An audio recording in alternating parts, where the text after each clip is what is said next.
Assalamualaikum sadayana. Di dieu abdi bade ngadamel kadaran Sunda nyaeta papais. Bahanna naon wae nya.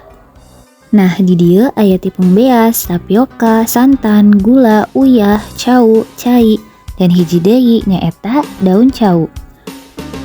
Oke. Salajengna urang nyiapkeun tempat jeung nyampur kabeh bahan.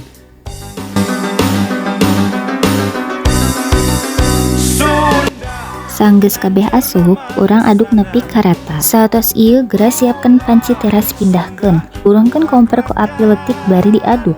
Dugi ka janten adonan sakartos kieu. Antusan adonan dugi tiis heula babaturan, sanggeus eta urang bungkus eta. Carana kieu.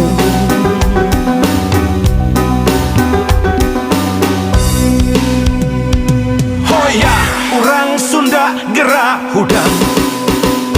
Ulah reka barerangan,